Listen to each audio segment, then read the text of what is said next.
sweetest talk entertainment. Share and subscribe. Hey guys, welcome to Entertainment Talk Nation. This is Rob. This video we're going to do our movie review for X-Men Days of Future Past. Wow, it's very rare that I have experienced going to the movies 2 weekends in a row and being completely entertained, not being let down by what I saw on screen. X-Men was excellent. Excellent movie. I mean, this is kind of showing me that this is where Bryan Singer belongs. Now, this review here is going to be spoiler-free, so it's going to be kind of difficult because a lot of events took place in the movie that it would be hard to talk about them without giving stuff away. Because as the movie progresses, a lot of things start to tie in. So we all know that Wolverine goes to the past, okay? Because the Sentinels have pretty much blown everybody away. So what happens is the Sentinels from the future have this power of adapting to the powers of mutants. So the more they adapt, the more difficult they become to destroy. And there are thousands upon thousands of these things worldwide. And while the remaining mutants are probably some of the stronger ones, even they are pretty much on the run. I mean, they're on the constant run to get away from the Sentinels. Warpath, and this is not a big spoiler here. Warpath, has that ability to see them coming. We all know what Blink can do. Bishop absorbing the power of mutants and stuff like. I mean. So they're constantly on the run. They'll fight them when they can, but for the most part, they completely avoid them. Now, eventually, what happens is we know that Wolverine comes back to the past to try and get Charles Xavier under control, so to speak. Get him back on the game. Now, I'm kind of going to stop right there because everything that happens after that really starts to unravel a lot of different elements of this movie and some other movies in the X-Men world. Now, the movie, considering anybody who had the fear, and I was one of them, I was included in this, anyone who had fear that all these characters would be too much, that fear is completely gone. They made it in such a way that you can appreciate all of them from the time they're on screen, and not a lot of them are on screen a whole lot. And these are things that most times us as fans or even general moviegoers will get upset about. Prime example, last weekend, Godzilla, where Cranston died in the first 20 minutes. Everybody, that disappointed everybody, even people who love the movie, even me. So, but this one, the way they do it is in such a way that you appreciate them when they're on the screen, even if it's not for a very long time. And there's some characters who get a lot of burn, and there's some characters who don't get much at all. So that's one thing, and that's that portion. So they handle the large cast very well. The storyline, which this movie had all the reasons to be a disaster, and it wasn't. Bryan Singer handled it very well.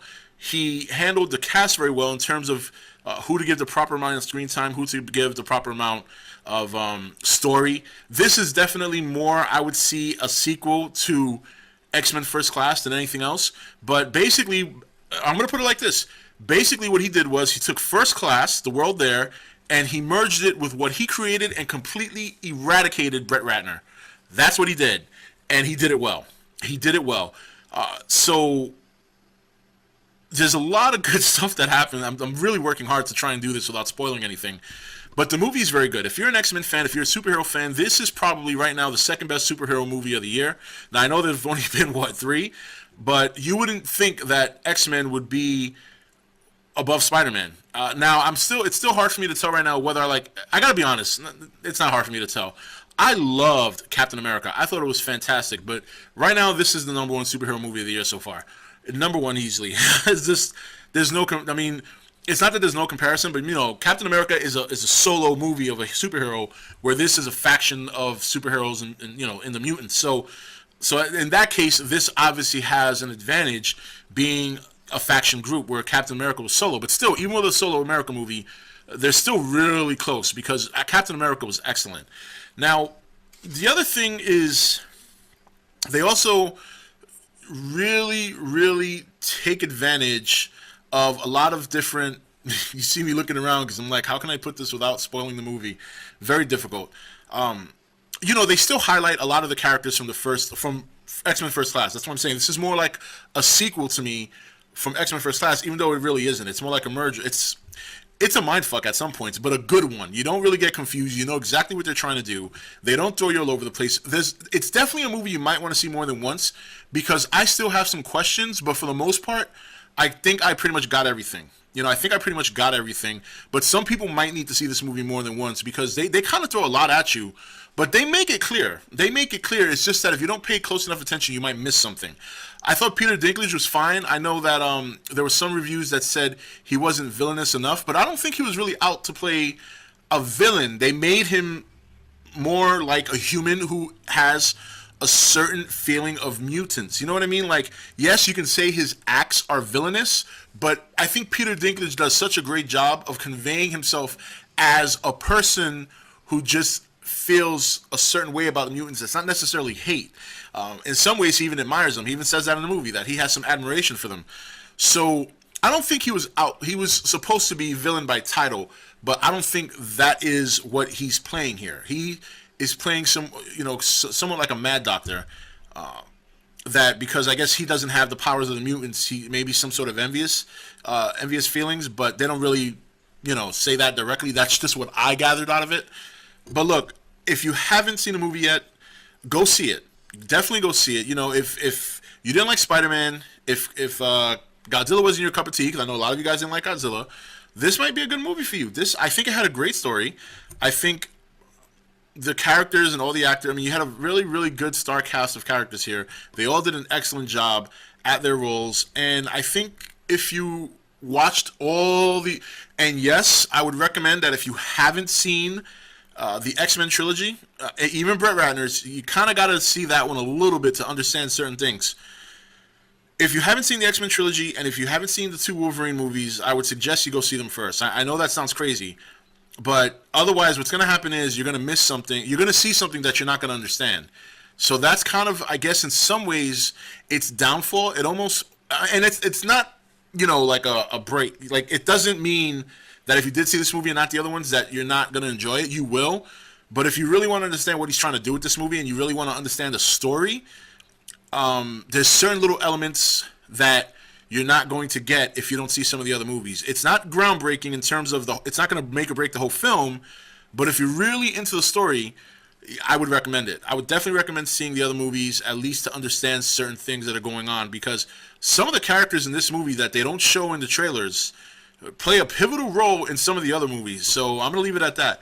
But look, X-Men Days of Future Past is a very, very good movie. I thought it was, and I was very impressed with the way Bryan Singer got this large cast together, implemented them in such a way that it was very effective. At the same time, telling a very good story, providing excellent action. Special effects there were some parts where the special effects were a little bit like, but again, once you take into account the story and some of the other things happening on screen, you can forgive that. At least I can. Some people won't. So you get one CGI blemish, and you'll get somebody, that fucking CGI sucks. So because there's always got to be some people who just complain, but it doesn't bother me personally. But there were some CGI blemishes. I really don't have anything to complain about with this movie. I got to be honest. Outside of what I just said about the CGI, I'm not saying it's perfect. Okay, there are certain things I wish I would have seen more of, but that's more of a compliment than a me knocking it. But I think the only down thing is that he kind of made a movie that you will enjoy if you just came out and saw it for the first time, but you will enjoy it more if you know all the other movies. So that would be my suggestion. Definitely go out and watch all the other X-Men and the 2 Wolverine movies, at least to get an idea of some of the things that take place in this movie. Otherwise, you're going to miss it. Anyway, guys, that's it for the spoiler-free review. This is Rob signing off for ETN, where we don't do news, we just talk entertainment. Take it easy. Thank you for watching ETN. Don't forget to subscribe and join the Nation Facebook page. You're watching ETN, where we don't do news, we just talk entertainment. Share and subscribe. Hey guys, welcome to Entertainment Talk Nation. This is Rob. This video, we're going to do our movie review for X-Men Days of Future Past. Wow. It's very rare that I have experienced going to the movies 2 weekends in a row and being completely entertained, not being let down by what I saw on screen. X-Men was excellent. Excellent movie. I mean, this is kind of showing me that this is where Bryan Singer belongs. Now, this review here is going to be spoiler free, so it's going to be kind of difficult because a lot of events took place in the movie that it would be hard to talk about them without giving stuff away.